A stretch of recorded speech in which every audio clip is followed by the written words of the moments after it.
जीव हित आप ही, आप परमात्मा में ही दास रूप में अवतरित हुए।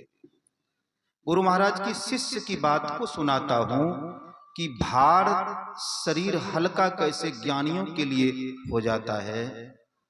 हमारे अनुज पंकज बाबा पूज्य स्वामी शाही स्वामी जी महाराज की सेवा में थे। उनका हार्ट का ऑपरेशन होने वाला था पटना में। हृदय का ऑपरेशन जब होता है तो इस छाती की हड्डी को जिस अस्त्र से बकरी को काटते हैं उसी तरह का अस्त्र रहता है डॉक्टर के पास। इस पर मारता है और यहां से यहां तक की हड्डी को काट कर दोनों को अलग कर करके छाती का ऑपरेशन किया जाता है। गुरु महाराज की घटना तो सब जानते थे। गुरु महाराज जी ने हड्डियां के ऑपरेशन में क्लोरोफॉर्म नहीं लिया और शरीर से ऊपर उठ गए। लेकिन उनके शिष्य की बात को बताते हैं। गुरु महाराज तो परमात्मा थे।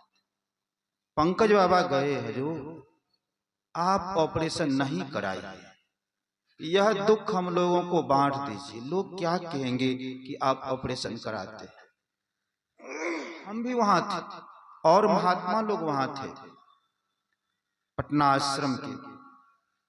बाबा क्या कहते हैं, हृदय को पढ़ लिए कि अंदर से कह रहा है। बाबा कहते हैं चिंता न करे, हमरा एको रति दुख न है। जो काटतो तो हमरा दुख न है। तो शरीर रोगी छे कि की छे एकरा हमरा एकर भान न है। तो ये क्या किए, गुरु की युक्ति को, गुरु के वचन को, गुरु की वाणी को, सत्संग को जीवन में उतार लिया और अपनी चैतन्य वृत्ति को स्मरण धर्मा भार शरीर दुखदाई शरीर से अपने आप को मुक्त कर लिया, जो सत्संग का लक्ष्य और उद्देश्य। सदगुरु महाराज जी कहते हैं दुखों से छूटने, दुख से छूटने की और परम शांतिदायक सुख प्राप्त करने का प्रेरण मनुष्यों के हृदय में स्वाभाविक ही। और इसी दो प्रेरणा से दुख छूट जाए, पैखाना करते हैं, भूख का दुख छूट जाए, खाते हैं, तृप्त हो जाए, तरह तरह का घर द्वार, स्त्री पुरुष बाल बच्चे पैसा कौड़ी सब करते हैं।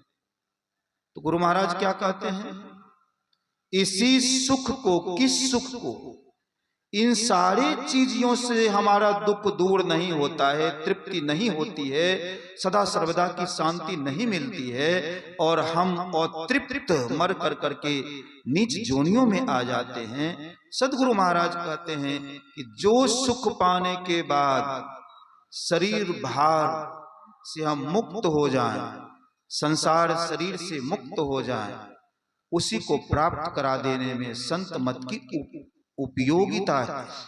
इस सत्संग की उपयोगिता क्या है, जो हमें चाहिए उसकी प्राप्ति कैसे होगी, यही तो संतों ने बतलाया। अर्थात सुख की प्राप्ति कैसे होगी, दुख से कैसे छूटेंगे और हम आप अपने स्वरूप को कैसे जानेंगे। अब आए इस प्रतिपाद्य विषय पर स्वामी सत्य प्रकाश जी महाराज